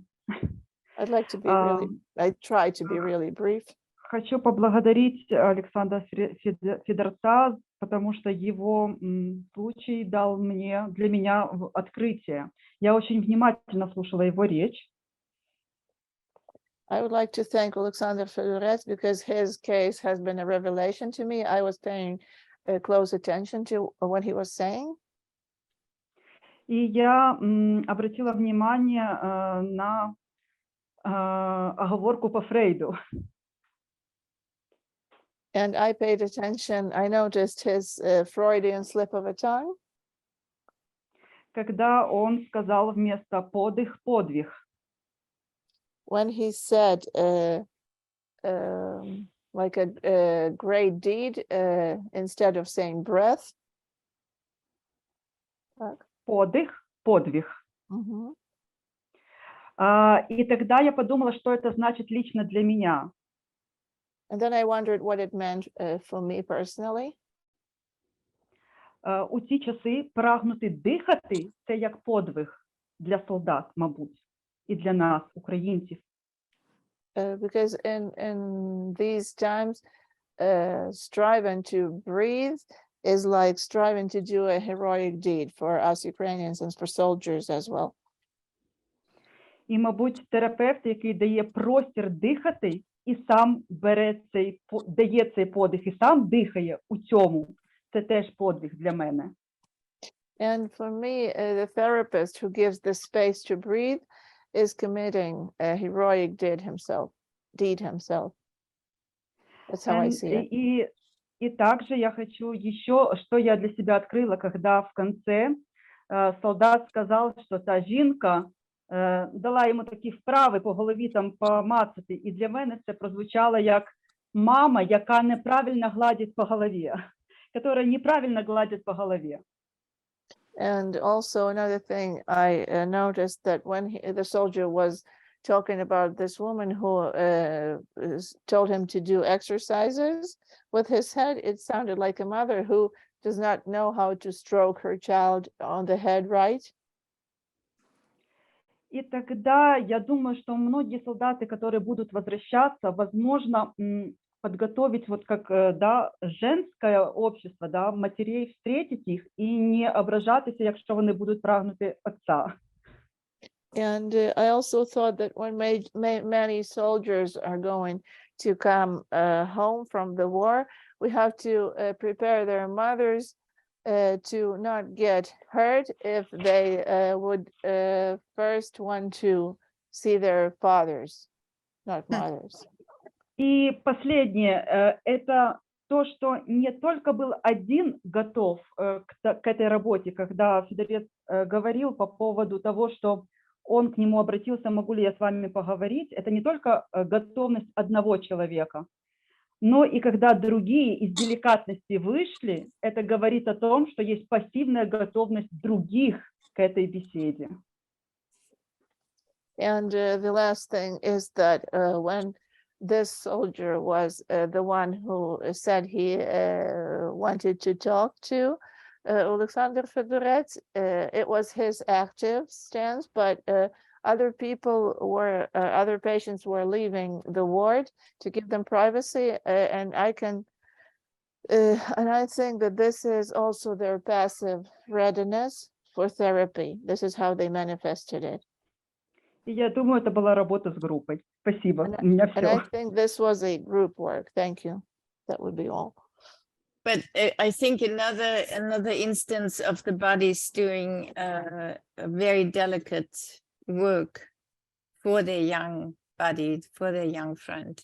Я думаю, що So- це також дуже делікатна робота, яку побратими роблять для своїх друзів. You know, in times of utter brutality. Jeanne, I'm sorry, I have to leave. I have another appointment. Yes, we need to stop. I know. So Jerry, if you have to leave right now, you want to make some last comments, and then maybe we'll have May I still have to Jerry very short question to Jerry. Yes. Jerry, я хочу сказати, Jerry, одно тільки питання важливе задати. Джері сказав, що йому треба закінчувати. Олександр Рестович хоче йому поставити питання. Джері сказав, дуже важливе для мене терапевтичне зауваження, коротке, що травма нищить простір спільний. Ні, травма нищить безпечний простір, secure space. Перехідний простір. You said a very important thing, that trauma makes the transitional space collapse. Yes. І я на цю тему, можливо, на слідуючий випадок навіть попробую коротко представити. Але в мене питання до Джері. Чи Джері думає, що тільки сам transitional space травма нищить, чи вона порушує границі цього простору, чи вона пробиває границі цього простору, boundaries? Do you mean that it just destroys transitional space or breaks its boundaries? Well, I think trauma seriously damages transitional space. Я думаю, що вона серйозно вражає перехідний простір. And so that's the reason some trauma therapists have discovered other means, creating space. It can be as simple as a drawing if the words aren't there. І тому багато терапевтів знайшли інші способи для того, щоб створити цей простір. Наприклад, можна малювати, коли людина не може сказати щось словами. There's an aspect of trauma therapy that's a bit like play therapy. Є певний аспект травматерапії, який схожий на терапію грою. Okay, we have to let Jerry go. I'm very sorry, but we'll see the two of you in 2 months again. Just my last quick comment, Jeanne. Yes. You know, it could be that the other soldiers were giving this man privacy. It could also be that they weren't quite ready to talk. Yeah. And they were afraid of what they might hear if they stuck around. But I was very interested in the discussant who said that she and her friends had done work discovering trauma therapy, and the point when they got traumatized sounded like it was when they invited other people in. So we should explore what that means at some point. Anyway, thank you very much. Thank you, Jerry. Thanks to everyone. Very good point. I do have to run, sorry. Дякую, Джері. Bye, Jerry. Bye-bye. Bye-bye. Bye-bye, Thank you Françoise. so much. Дуже So we дякую. have Margarita Okay. still, and then Yeah, I have to Thank you. translate. I just Oh, have to I'm sorry. translate. Yeah. I do that all І the те, time when it що, comes to the end. також цей момент, то Джері казав про те, що коли інші солдати дозволили їм побути на самоті, виходили з палати, то теж, крім того, що була думка, що вони, можливо, самі теж готові для того, щоб працювати, можливо, була така ще, можна припустити, що вони також боялися почути те, що вони могли там почути під час цієї роботи. І також певне відкриття я зробив, що, або колеги сказали, що коли вони вивчали в процесі травматерапію, і коли саме вони самі декомпенсували, було тоді, коли вони запросили інших людей також, і що це, напевно, теж питання, яке потрібно дослідити в майбутньому, що воно означає. Okay, Margarita, very brief, please. Маргарита, якщо можна, коротко. Так, коротко, спочатку хочу дуже подякувати всім, тому що вся зустріч буквально кожної людини для мене дало і професійне відкриття, і професійну насолоду, і як людині, і як громадянці. Я звернула увагу на те, що коли лікуємо одну людину, то лікуємо і суспільство. Оця фраза мені глибоко стала. І навпаки, лікується суспільство, лікується кожна людина. І оця вже така заїжджена фраза, що ми є браті з російським народом, старший чи молодший, чи так далі, а хто батьки? У мене якась така ідея закралася, що росіяни на себе взяли роль і брата, і батька, і тому маємо такий конфуз. Напевно, буду над цим думати. Дуже дякую за все. Дійсно, все мене вразило кожному і перекладачам всім. Дуже-дуже дякую. And I would like to, first of all, I would like to thank everyone for this meeting and for these professional discoveries that were happening. And I was really pleased to be here. And I also, the things I'm taking back with me is about treating an individual and treating a society at the same time and vice versa. When you treat one person, you also when you treat the society, you treat its citizens.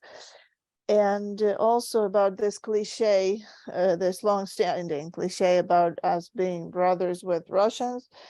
It's as if Russians decide, when then who the parents are, because Russians decided to take on the role of brothers and parents all at the same time. And this is what where it has taken us. So this is what I would be thinking about. Thank you very much.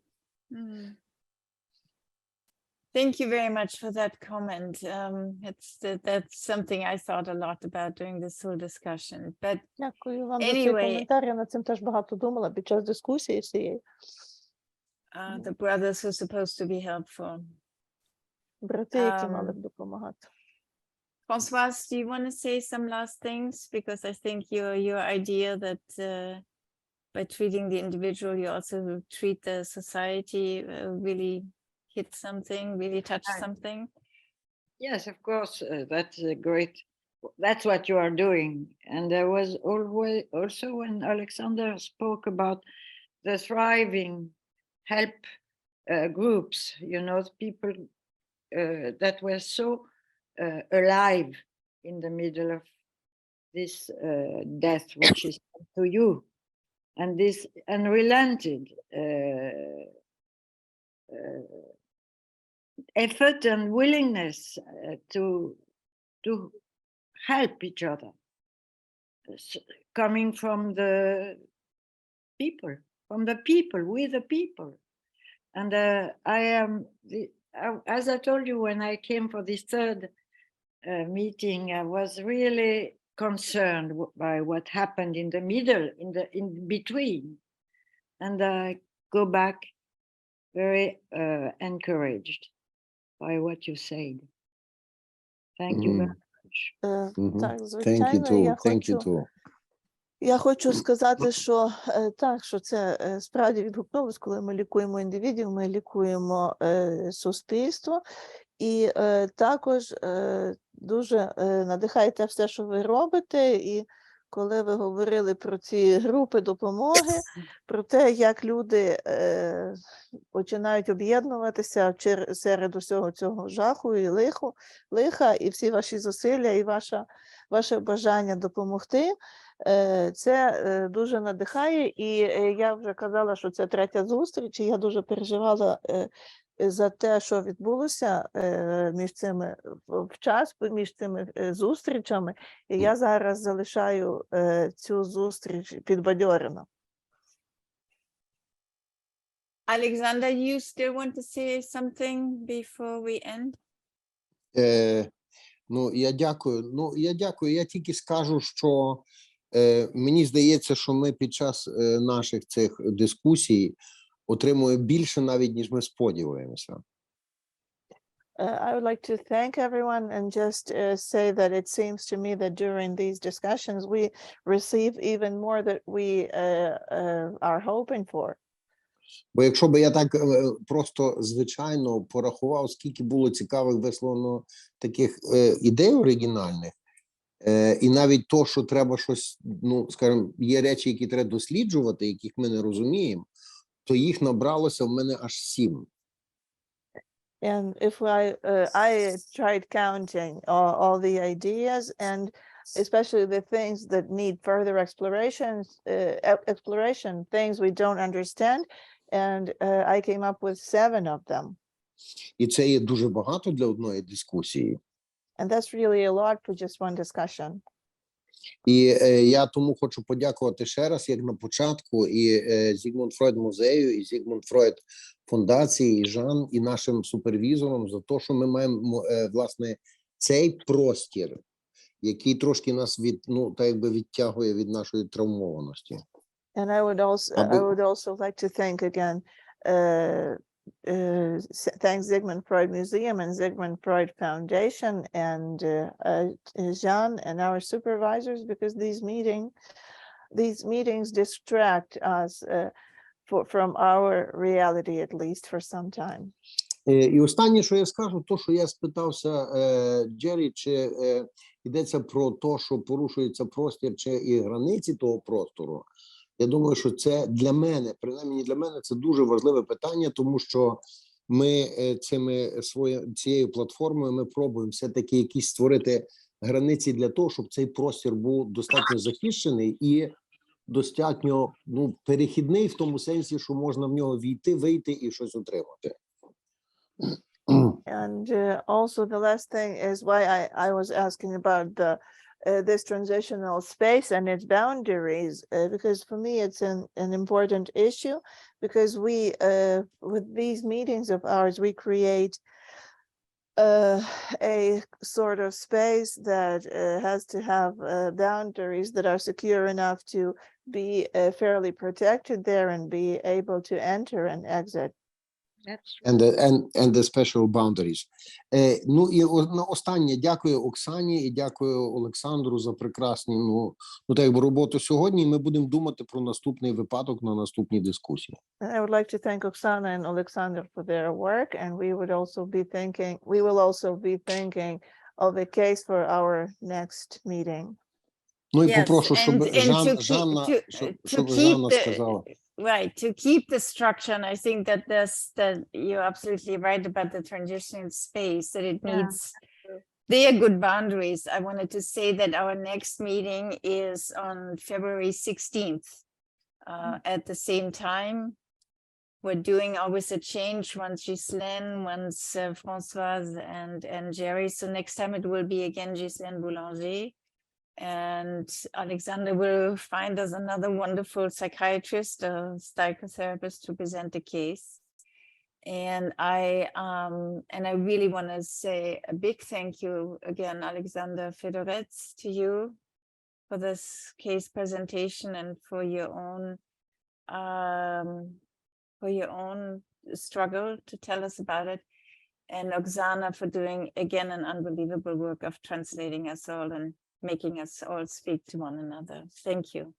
І так, ви абсолютно праві на тему цього перехідного простору, який ми повинні зробити теж достатньо безпечним і тримати рамку. І стосовно цієї рамки, наша наступна зустріч буде 16 лютого у той самий час, і на наступний раз буде Jeanne Boulanger брати участь, тому що ми чергуємо наших супервізорів, і також ви, звичайно, підберете випадок для наступної зустрічі. Хочу дуже подякувати Олександру Федорцю за випадок представлений і за його розповідь про його внутрішню боротьбу і про його шлях, і також Оксані за переклад. Oksana, I left out one thing. There is in the chat the information of 2 accounts, one in Europe, one here in Austria, and one in America.